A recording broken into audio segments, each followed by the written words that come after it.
Hello and welcome to this podcast series of empowering women on their journey to wealth. It's a podcast designed to ignite inspiration, empowerment, and promote a sense of community amongst women seeking financial and professional fulfillment.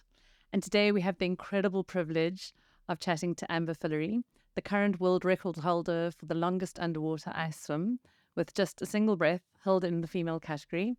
And to achieve this record, Amber swam a total of 229 feet, which I Googled is about 70 meters, under 34 centimeters of ice in sub-zero temperatures. So I just wanted to welcome you and thank you very much for joining us. Thank you very much for having me. One thing I'll just rectify is, because I don't know the feet, but the record that I currently have with Guinness is 90 meters. Wow, 90? 90 meters under ice, which I did do in a bikini, yes. That's astounding. I mean, when I was looking at, and just researching, I was really so impressed because I thought to myself, could you make this any harder? 34 centimeters under ice. And when I think of 30 centimeters, I always go back to school days with your ruler, know. And I think, okay, well, that's how deep that is. So 34 centimeters, that's really, really deep. But no, basically wearing a tiny bikini and some goggles, could you make it any harder? And apparently you can, because now you're going for the men's record. Yeah, so I'll just explain, which is it's kind of complicated. And unless you a free diver, you don't really know. But what happened is the woman whose record I originally broke when I did it the first time, and she had 50 meters, is with Guinness, you can do the dive, but you're not allowed to wear a neck weight or a weight at all. So when I did the 90 meters, it was a very hard dive because I basically had to blow out air to go deep enough and then maintain my buoyancy like the whole way. So it just makes it a lot harder swim. And then the girl who broke my record, she did a record, and another guy did a record with another federation, the CMAS. So it's not a Guinness record, it's a CMAS record, but they use neck weights. Okay. And then I went through doing this whole dilemma about I wanted to keep doing a Guinness record and not a CMAS record. And then my father actually suggested I write to Guinness, and they've now allowing me to use a neck weight. So does that mean that you can obviously have more air? I mean, it's controlling your buoyancy. What does the neck weight do really? So the neck weight will, for one thing, I can just take a full breath of air and go down, and I've worked out the weights to maintain my buoyancy, and you get more glide. Okay. So every pull and kick that I do, I move a lot further than I would without a neck weight. Okay. So it really helps. Wow, amazing. So it really helps. So I wrote to Guinness, and they've allowed me to use it. So that's par for the reason that I did try something last year. Absolutely terrible. Oh, no? I know, because it was towards the record and everything was going great. Because Guinness have also introduced another record with the monofin. So I was going for 2 records because the monofin's a new record. And I got this knee infection. And then on the actual day of my record attempt, I actually blacked out. But wow. It sounds a bit more dramatic. But I got to the distance, but I think it was just too much for my body. Gosh. So I'm going for it. So that's why I'm having to do this again. But I'm going for it this year. And that's the reason that I know that Johanna, whose record I originally broke, she did 103 meters. Yeah. And Arthur did 105. But this year, the aim is to go to maybe 110 meters. Right. I have managed 115, but it's very on my edge. But hopefully I can get to 110 meters. So then I will be the longest both male and female swimmer underneath the ice. That's incredible. Yeah. I mean, I can't even begin to imagine that. It's quite a profound feat. And you're doing this in support of SADAG. I think it was to raise awareness and vital funding. And SADAG is the South African Depression and Anxiety Group. So just if you can tell me a little bit more about that, what is the inspiration for this record that you're breaking? Apart from achieving that record, is there an inspiration behind it? Well, I landed up coming about to this free diving stuff and, these breath hold records. But I've really suffered from depression. I am on medication for depression, Right. and I've had addictions as well. Right. So, and when I was in South Africa, when COVID happened, I did have a total meltdown. We had such a bad lockdown here, and I got very suicidal. And I did actually contact SADAG at the time for support and advice. So on the one hand, I have actually used the facilities. Amazing. And on the other hand, my message is like, don't let depression and addiction get in the way of your dreams, because these things are battles that I have on a daily basis, but yet I've managed to cope with them and achieve some of my goals. So, in this way, I know that you are like a financial body or whatever, and it's about women and empowering women, especially in the financial. But this is just to, well, I am a woman, so this is just to empower women to, no matter how hard your goals are and your dreams and how impossible, or if you've been in this relationship that you don't like for so long, but you're unhappy, but you're too scared to move. It's basically, that whole thing of face your fears and do it anyway. So if I can just encourage people, you don't have to swim underneath the ice. It's a bit extreme, but just to do something that's challenging and scary and out of your comfort zone. Wow. And trust that you'll be okay. Yeah. And that's part of my goals. I think that's absolutely amazing. And actually, when I was looking at your website, I really loved the video, and I think the song that was playing in the back was All Things Are Possible.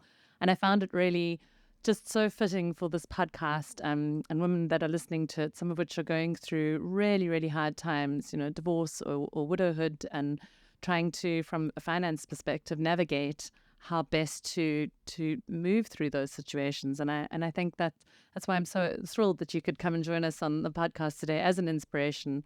And I wanted to ask you, can you tell us how free diving has really changed your perspective in terms of overcoming personal and professional challenges?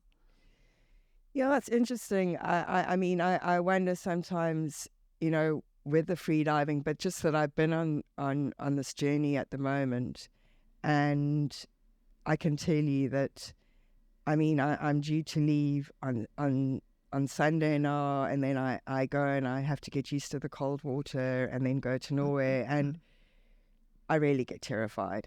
Really? It's not like I lack any fears. I absolutely really, really get terrified.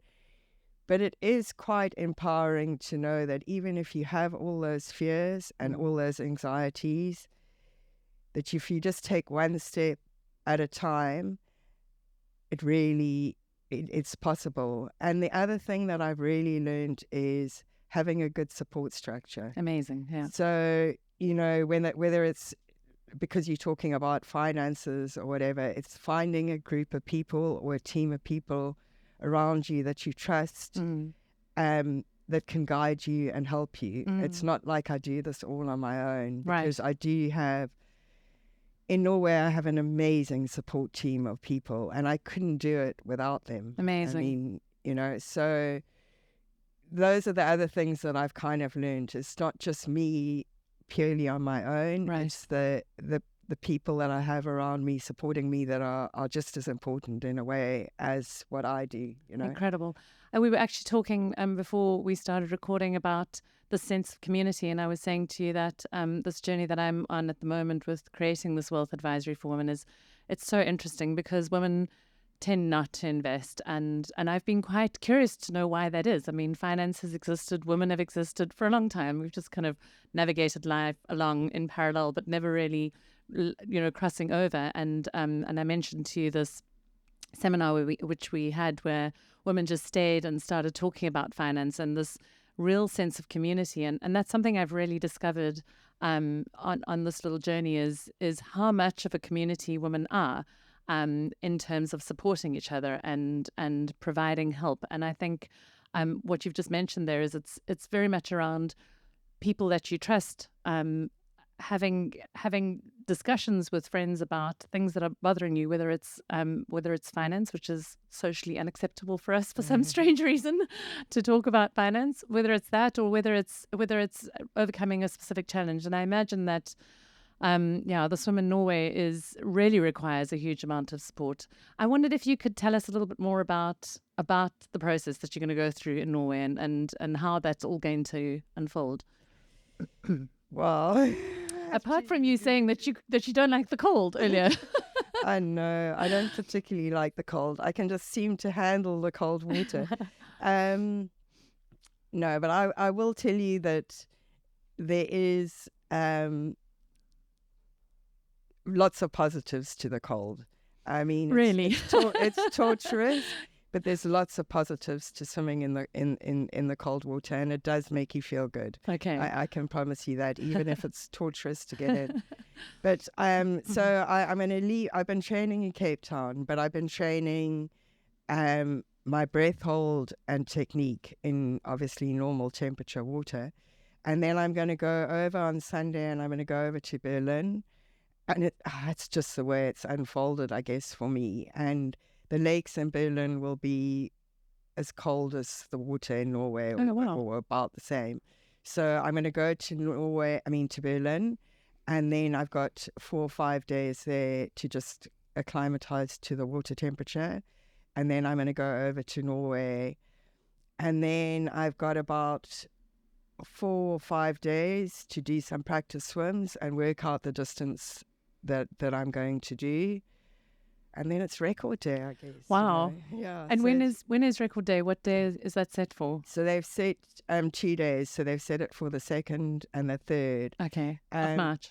Of March. Okay. Yeah. So I'm going to be doing 2 records. The one is the no fins, which is basically breaststroke, and that's kind of the record that I already have and the most important to me. Right. And then because they've introduced the new record with a monofin, I'm going to do a monofin record as well. Wow. Yeah. So I'm going to do the 2 records. And then?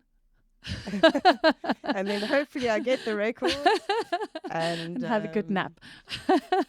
and then we'll cross the bridges of life after that. Life after record breaking. Yeah, well, let's just hope it all comes together. After last year, I realized that things can go wrong even up to the last minute. Yeah. So I can't take anything for granted. Sure. I've got to go through each step as it comes, and I just hope I adjust to the cold again.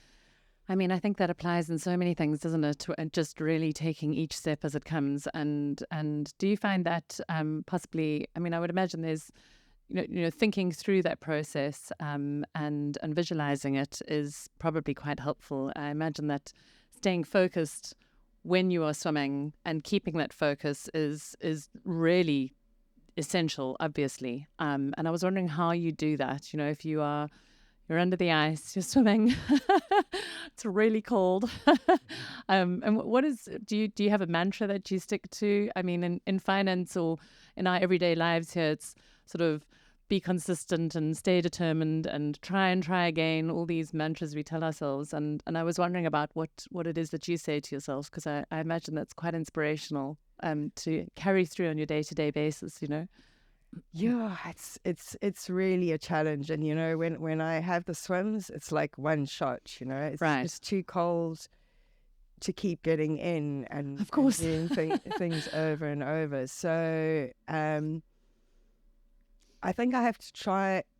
I mustn't say try. I have to talk positively to myself, because as soon as I have any doubts in my brain, they can color me and they can make me want to come up to breathe.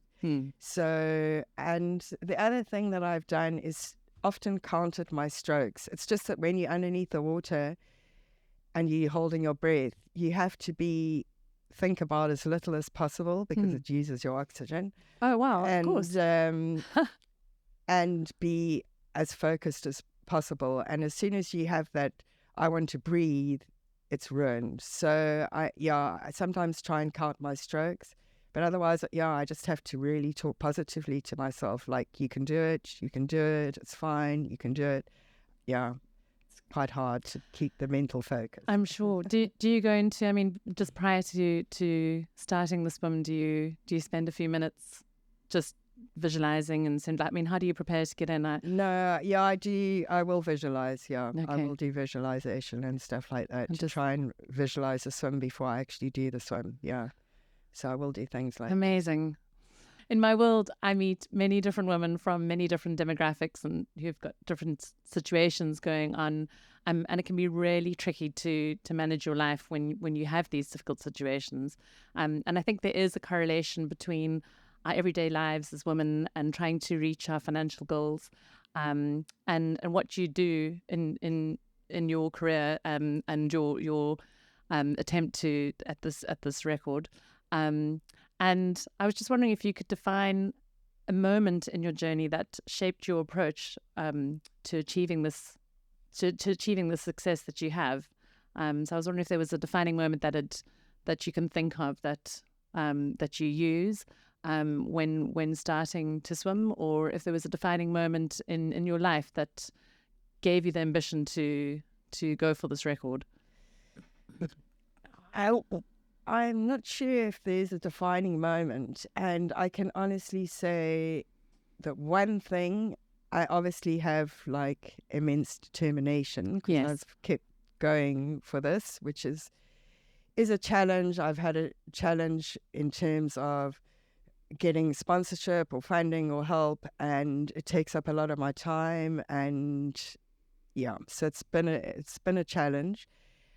And I don't know if there's a defining moment, because I think I go, which I don't know if this is something you experience with people that you work with, where sometimes I can go like 2 steps forward and then suddenly I can have a doubt and go a step backwards. Yes. And then have to re-pick myself up again and go a step forward. So like in this whole journey of training, even for the record, I mean, there's days when I just think, what am I doing? And I want to give up. And then I have to sort of bring myself back to myself and keep going. So I wouldn't say that there's one defining moment. No, it's just, it's people around you, determination.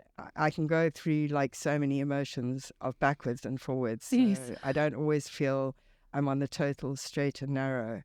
I mean, now I'm on this journey and I have to go through with it. But Yeah. the idea of going over to Europe and getting in cold water is not the most appealing thing. But I'll go and do it, and I'm sure it will be good in the end. But at the time, it doesn't feel like the best thing to be doing. I think I mean I relate to that and to what you were saying. You know, people that I work with or clients that I have, and specifically women female clients that I have, in terms of going forward and 2 steps forward and 1 step back. And I think that happens a lot in the finance world. You know, markets go up and down, and that can be quite hard to deal with. We were talking earlier about portfolios that one might hold, and sometimes it goes up and sometimes it goes down, and that's really hard to understand. And I think in the finance world, you know, time in the market solves everything. So you really have to stick to your long-term plans, and you have to stick to your long-term goals and just ride things out and take 1 step at a time. And we know that, right? I mean, that crops up in our life all the time. It's like sitting in traffic. You've got to, you know, you just miss the traffic light, and so you have to sit there a little bit longer, and it's 2 steps forward and 1 step back, and it does apply. But I think quite often what happens in difficult life situations is that we just feel at a loss, and we feel a bit stuck, and we feel like we can't go forward and all of those things. And it's quite nice to know that there are all these situations where this crops up over and over again, 2 steps forward, 1 step back, and it's okay. Just stick to the plan, you know, and you're going to be okay. So I just wanted to ask you, do you think that, given the incredible journey that you've been on with obliterating world records in free diving and overcoming depression, Do you think that you've created strategies that have assisted you in your day-to-day life, and more importantly, in business and investing or in your career?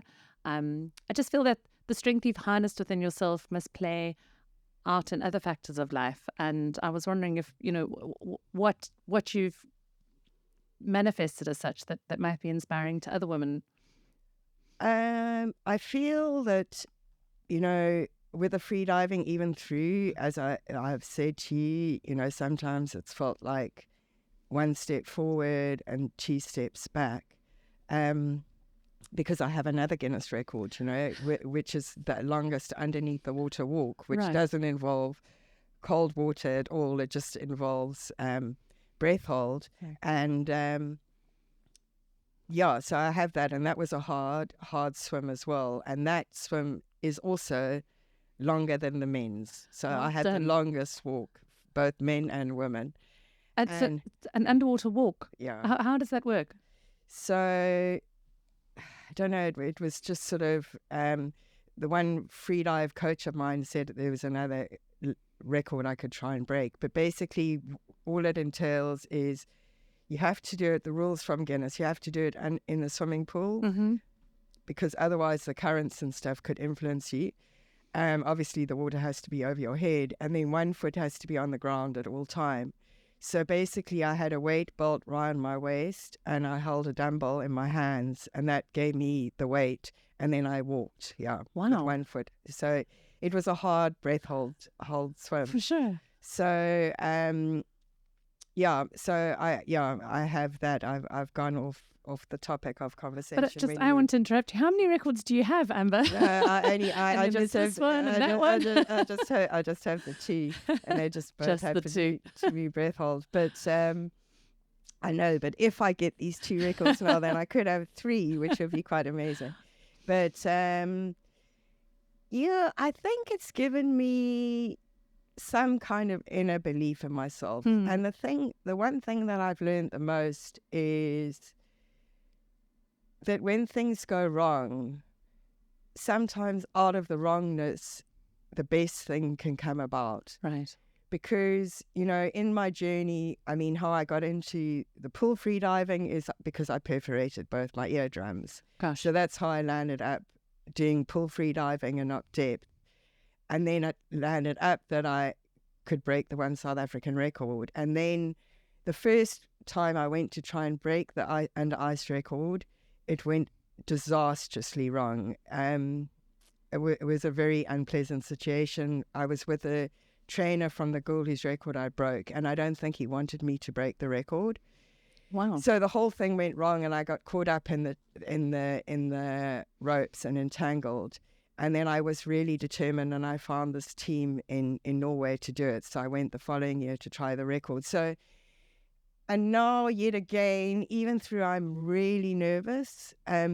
After what happened last year, maybe I won't be able to see it till maybe after, but maybe it was the right thing that it went wrong last year. Right. And whether it will give me a better opportunity this year or whether it's something better that's going to come out. Interesting. But, sometimes I've learned that when things go wrong, in inverted commas, sometimes it's opening you up for something even better, or something better. So like I think you kind of start searching for things that are even better, because you start looking for a better situation for that to materialize. In terms of not giving up, I'm with you. That I haven't given up, that I've kept going, which isn't always the easiest thing to do. This time now training, and there's days when I just didn't want to do this again. It's hard work training, it's hard work doing max swims, it's hard work staying focused. It's going to be hard getting in the ice water again. Sure. But maybe it will be worth it in the end. Yeah. So I don't know. Those are some of the things that I've learned, which in a way has given me more strength in my everyday life to to see obstacles as not necessarily the end of the world, but maybe it's just Amazing. a door that's opening to something even better. So it's helped me in that way. Yeah. What a wonderful way to think, actually, about these endless obstacles that keep cropping up. I don't know if I think about it all the way, but at least it's kind there. of given me the strength to kind of keep going, and just not give up. You know, it's quite a nice base to have, actually. You know, if that's your starting point. And I mean, there's obstacles that pop up. Like I said, the traffic. Obviously, traffic's been on my mind today, but but it's to kind of think. Yeah, I mean, if that's your starting point, it's really it's only upwards from there. You know, you're not kind of trying to get there. So this world record attempt, it's not just another world record. Oh, yawn. No, it's specifically to beat the men's world record for the longest swim underwater with one breath. And I wanted to ask you, and it might be quite a difficult question, but what advice would you offer to women navigating male-dominated industries and breaking through barriers to success? And the reason I asked that question is, you know, in the finance world, there's not very many women who do what I do as a wealth specialist or a wealth manager.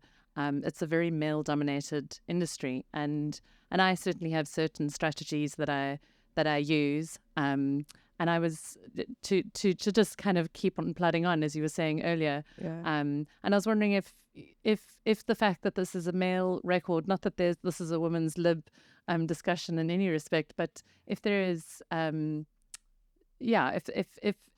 that holds true, if there's a way that you really navigate those barriers. No, I'm not sure, because it is sort of male dominated, but I just kind of wanted to prove as a woman I can do just the same thing as a man.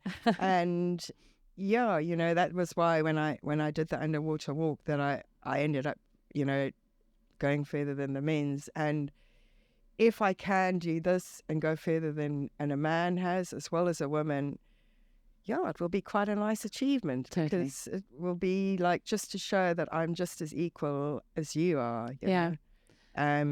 Yeah. It crops up quite a lot, actually, that gender equality element, and I think that, you know, in finance that's really a big thing. And one of the things that I've come across since starting Carrick Athena is really being faced with people saying, well, you know, why are you starting an advisory for women? I mean, why don't women just invest like men? And aren't you being a little bit derogatory in suggesting that women can't? And it's certainly not that at all. And it's very much that women think about investments completely differently. We think about investments from a goal-orientated approach. And so we'll think about, like, can I get my kids through school and how much money do I need for that? Or can I go to Norway and how much money do I need for that? And how do I start making those investments work for me? And I think that as women, what seems to crop up quite a lot is this idea that we have to prove that we are able to do as much as our male counterparts, and I love the fact that that's starting to fall away and that's starting to change. We are beating other world records, as you're going to be doing quite shortly. No, it's going to happen. But we are, and we're investing, and the world's becoming much more open and to both male and female, and I think that's really important, because it's not. I think we have to move away from this idea of liberating women. Certainly that has to happen in many respects, in many different ways. I mean, I say that with much of a caveat, because there's obviously many things that have to happen in this world. But I think the more we start discussing finance together, the more we start beating world records, the more it just becomes a world record rather than male or female, the better it becomes, you know, in terms of achieving things. So for many of our listeners, there's so much going on in life. I mean, many of our listeners, I'm thinking of myself. And I wanted to know, how do you use mindfulness and mental fortitude to really get you through adversity? When I was preparing for this podcast, I was thinking about swimming. It was 70 meters at the time, but you've lengthened it to over 100 meters now. And I was imagining, and just, you know, if like, how does one get through those walls, those barriers, and over those barriers? What does one do? So what is your mental process that you go through? I know you said counting strokes, but is there something else that keeps you focused? I just have to like I don't know, I suppose zone in and be clear. The one kind of good thing for me is when I get in water, my mind, it is good for me. So I can get a little bit more focused when I get into water. But yeah, I guess it's a long going battle. I don't know if you'll know this from, of getting the negative voices that are telling you that it's not going to work out your head and replacing them with positive voices. And that's kind of a continuous work. You know?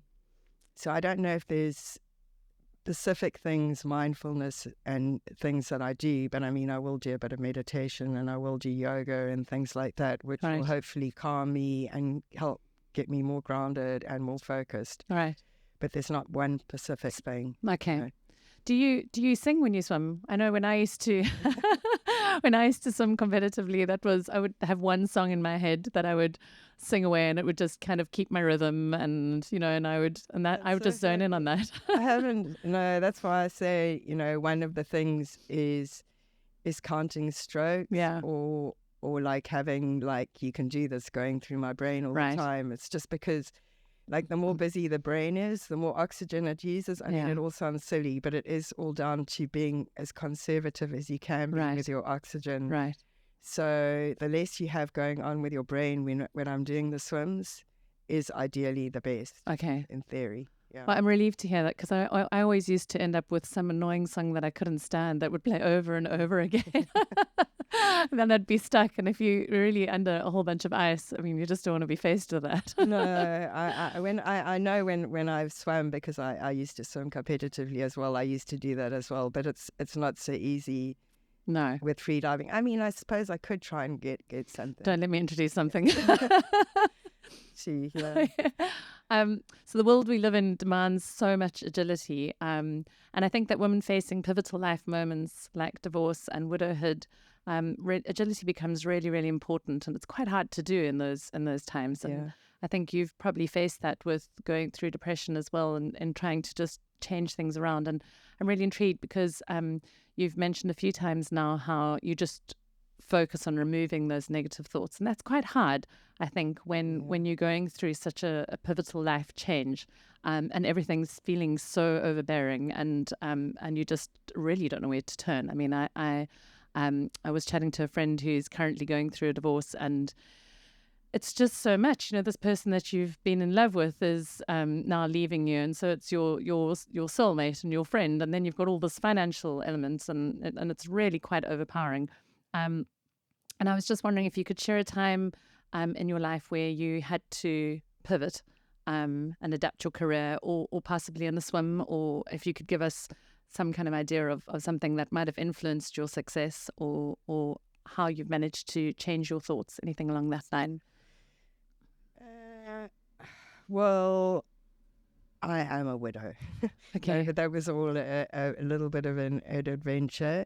And I think to a large extent, my day-to-day existence consists of pivoting, because I'm not really feeling grounded in most senses. Like I've moved around a lot, so I'm always sort of pivoting. So I can't think of any one example that I can give you. Sorry. Yeah, no, that's okay.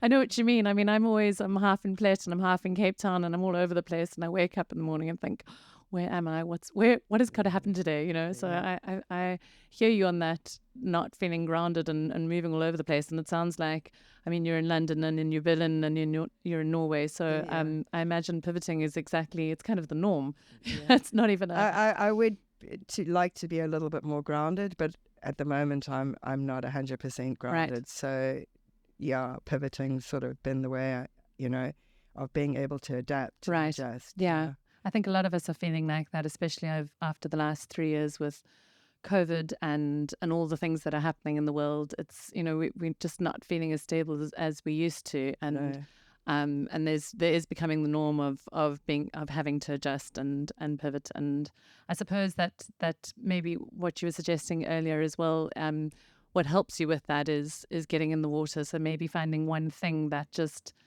really calms the mind and puts you in a safe space and in a familiar space, wherever it may be, however freezing it may be, and just kind of grounds you. Maybe that's one of the things that one has to look for. Yeah, I think, having a goal, having something that makes you feel good, that you enjoy. And like I say, there are a lot of benefits to swimming in cold water. Yeah. I mean, there's benefits to water per se, but in cold water, I mean, they're proven, it's good for depression. It's good for feeling good. I mean, there are lots of positives. So not as extreme as I'm doing isn't everybody's thing, but actually getting into cold water and swimming can be therapeutic. Yeah. I had a friend who told me that if you sit in very cold water for 10 minutes, it elevates your happy feelings as such. Is that true? Yeah. Really? It does make you feel better. Yeah. Is it 9.5 minutes or I don't know. Can I crop it off to 7? I mean, you could do 5 minutes even, but yeah, it has been proven that it does improve mood and calm you down. And anxiety and stuff. Yeah. Amazing. So reading your story, you really are such an inspiration, especially in your determination and the way you focus on that. And I was wondering if you can tell me what role does self-belief and confidence play in your journey and success? I mean, do you even think of that?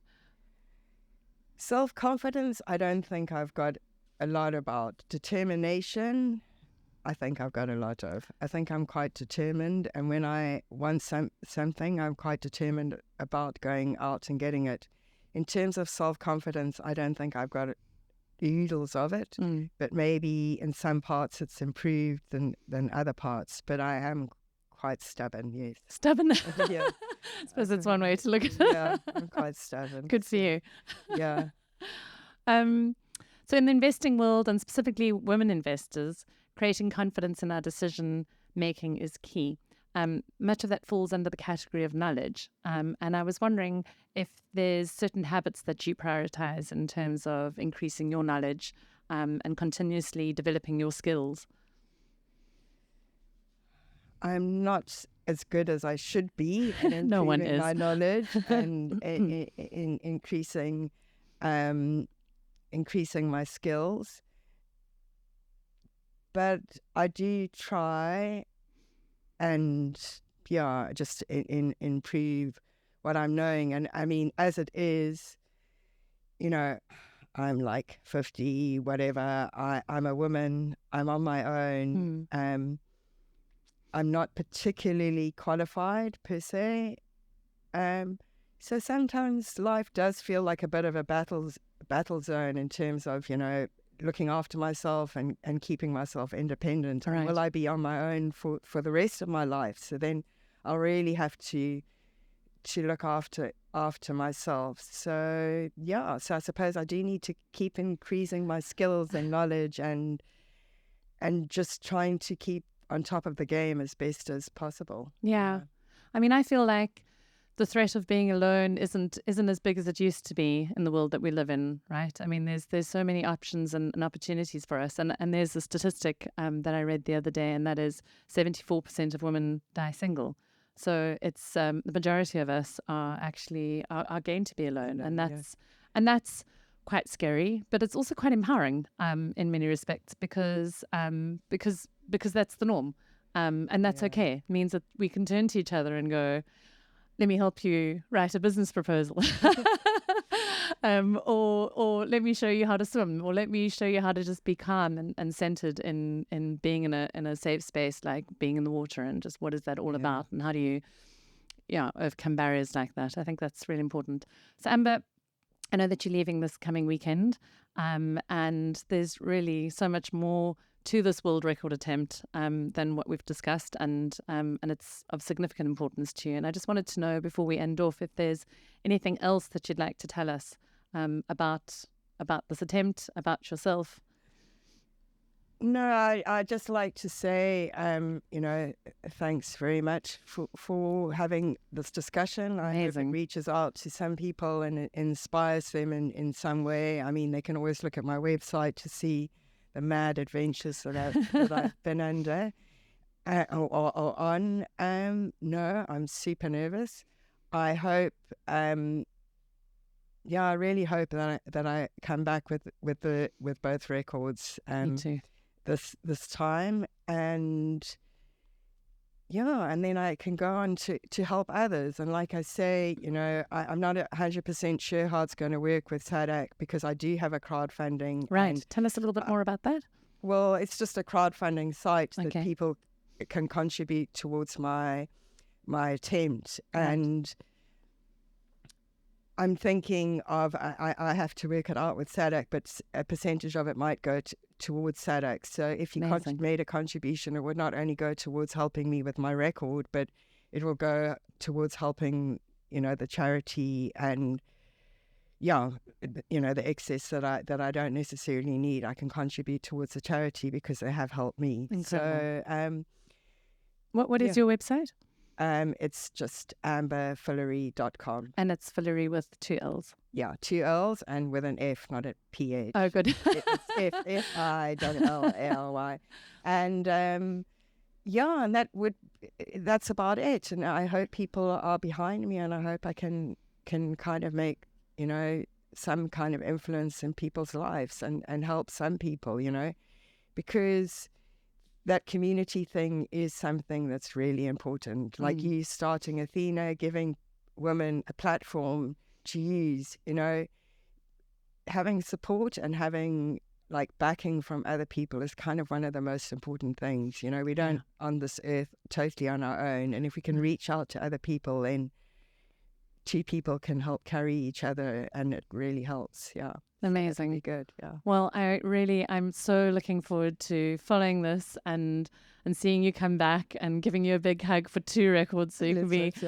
No, I'm sure it's going to happen. And just want to wish you all the very, very best and much fortitude and strength. And don't get stuck on a song. Just don't let me have introduced that, please. No, thank you very much. No, thank you for joining us. Let's hope it all goes cool and that I've helped some people, or I'm sure you will. Something that influences somebody in a positive way. So many things. Thank you. Thanks very much. Thanks. Okay.